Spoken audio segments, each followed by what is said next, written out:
दररोज समाज माध्यमांवर वेगवेगळ्या प्रेम प्रकरणांच्या स्टोरी येतात व त्यात कशा प्रकारे शेवट होतो याच्या माहिती दररोज वेगवेगळ्या ठिकाणी घडत असतात। तरी सुद्धा आजकालची तरुण पिढी पुन्हा एकदा इरफान सारख्या बावट लोकांच्या आहारी जाता आणि आपली जीवन यात्रा संपून घेता। असाच काही प्रकार छत्रपती संभाजीनगर येथे घडलाय। नेमका काय आहे प्रकार? 1 वर्षाची सुद्धा ओळख नाही, प्रेम प्रकार आणि त्या आयुष्याचा शेवट, अशी चित्तथरारक ही स्टोरी छत्रपती संभाजीनगर येथील लासूर येथे ठरली आहे। काय आहे प्रकार याकडे आपण बघूया। नमस्कार, मी विनायक कांगणे, आपण पाहतात आधार विश्लेषण। खरं म्हटलं तर दररोज अनेक ठिकाणी अशी उदाहरण घडली आहेत, तरी सुद्धा ही तरुण पिढी अजूनही अनेक इरफान सारख्या भामट्यांच्या आहारी पडून आपलं जीवन उद्ध्वस्त करता। खरं तर आई वडिलांनी अनेक स्वप्न पाहिलेली असतात, अत्यंत साधारण परिस्थितीमधून मुलांना शिकून मोठं केलेलं असतं, ते कुठेतरी त्यांच्या आयुष्यात चांगलं जीवन जगतील अशी स्वप्न आई वडील पाहत असतानाच अशा निर्घुण आपल्याच मुलांच्या हत्या पाहण्याची वेळ आई वडिलांवर होती। असाच काही प्रकार जालना येथील मोनिका निर्मळ या 30 वर्षीय विवाहित तरुणीशी घडलाय। नेमका काय आहे प्रकार, सविस्तर याकडे आपण वळूया। मोनिका सुमित निर्मळ, 30 वर्षांची महिला, छत्रपती संभाजीनगर येथील एका शासकीय रुग्णालयामध्ये ती नर्स म्हणून काम करते। राहण्याला जालना येथे राहते आणि दररोज ट्रेननी ती अपडाऊन करते।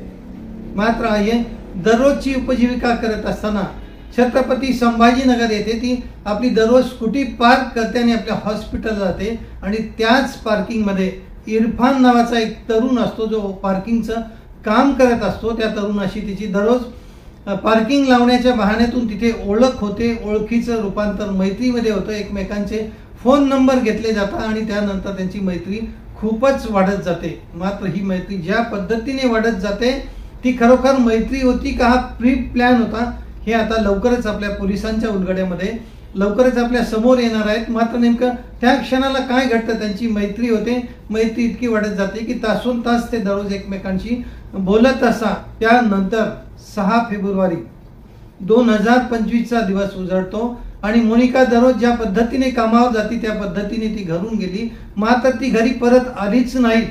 नेमका काय प्रकार झाला त्या भीतीने घरच्यांनी नातेवाईक असेल, हॉस्पिटल असेल, सगळीकडे शोधाशोध घेतली, मात्र ती आलीच नाही।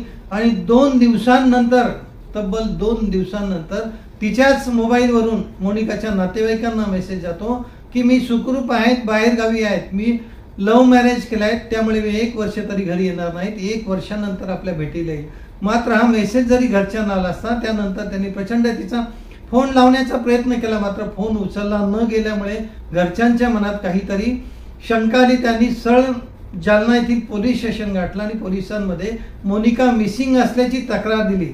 त्यानंतर पोलिसांनी शोध घेण्याला सुरुवात केली व पोलिसांनी नेमका आपली शंका कुणावर आहे या दृष्टिकोनातून ज्यावेळेला मोनिकांच्या आई वडिलांशी चौकशी केली असता त्यांनी इरफानचं नाव सांगितलं आणि इरफान बद्दल त्यांनी अनेक माहिती दिली आणि इरफानशी ती तासोन तास बोलत असल्याची सुद्धा पोलिसांना ज्या वेळेला माहिती मिळाली त्याच वेळेला पोलिसांनी आपली चक्र फिरवली आणि 6 फेब्रुवारी रोजी ती ज्या रेल्वेने जायची त्या रेल्वेच्या प्रत्येक स्टेशनचं सीसी फुटेज चेक करायला घेतलं आणि नेमकं 6 फेब्रुवारीला दुपारनंतर लासूर येथील स्टेशनच्या तिथे इरफान आणि मोनिका या दोघांचेही ट्रेनमधून उतरतानाचे फोटो पोलिसांच्या हाती मिळाले आणि त्यानंतर त्वरित पोलिसांनी इरफानला अटक केली।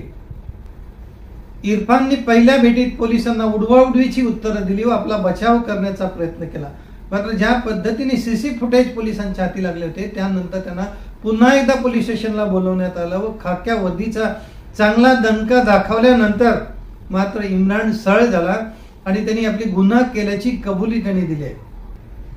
खाक्या वधीचा दणका खाताच इरफानने जी धक्कादायक माहिती दिली की हो आम्ही लासूर स्टेशन इथे उतरलो होतो व तेथील एका शेतामध्ये गेले, तिथे एक घर होतं, त्या घरात तिने माझ्यासमोर आत्महत्या करून घेतली व मी घाबरल्यानंतर तिथेच तिचं प्रेत पुरलं अशी माहिती ज्यावेळेला पोलिसांना दिली त्यावेळेला पोलिसांनी त्वरित लासूर स्टेशन गाठलं आणि लासूर स्टेशन जवळ जे शेत आणि जे घर होतं तिथे त्यांनी गेल्यानंतर ज्या पद्धतीची धक्कादायक दृश्य बघितली खरोखर अंगावर शहारे आणणारी होती।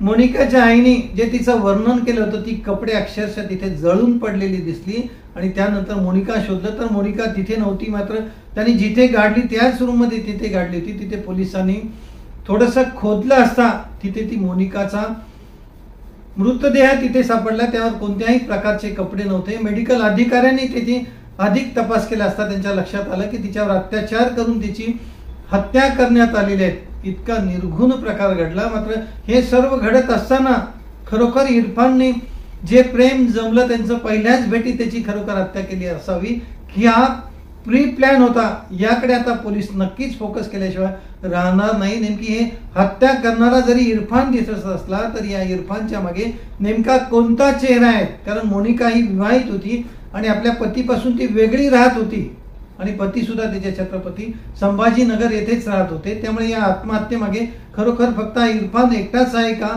किंवा इरफान जर तिच्याशी प्रेम करत होता तर का त्याची त्यांनी हत्या केली आहे याचा उलगडा लवकरच पोलिसांकडून आता आपल्याला कळेल. मात्र नेमकाच या मागे इरफानच्या मागे आणखी कोणती तरी शक्ती नक्कीच आहेत आणि ती लवकरच पोलीस उलगडतील हे पाहणं आता जास्त महत्वाचं आहे.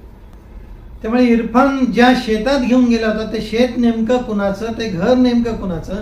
जर इरफान पहिल्यांदाच तिथे जात असेल तर तिला जाळण्यासाठी जे साहित्य वापरलं गेलं होतं किंवा तिथे खोदून तिला जे पुरण्यासाठी साहित्य वापरलं गेलं होतं त्या ठिकाणी ते उपलब्ध कसं. त्यामुळे तिची हत्या करण्याचा प्लॅन हा पूर्वनियोजितच होता आणि जर तिचं प्रेम असेल तर तिची हत्या का केली याकडे आता पोलिसांनी गांभीर्याने बघणं महत्वाचं आहे. आणि लवकरच नेमकी तिची हत्यारा नेमका कोण आहेत. इरफान जरी आज पोलिसांच्या ताब्यात असला तरी त्याच्या मागे नेमकं कोण याचा उलगडा पोलिसांकडून लवकरच होणं अत्यंत गरजेचं आहे. त्यामुळे तरुणांनो कोणत्याही भामट्यांच्या बळी न पडता आपण सावध राहण्याची अत्यंत गरज आहे. अशा प्रकारचे प्रकार दररोज घडत असताना सुद्धा पुन्हा याची पुनरावृत्ती याचा खरोखर खेद वाटतो. भेटूया अशाच पुढील भागात.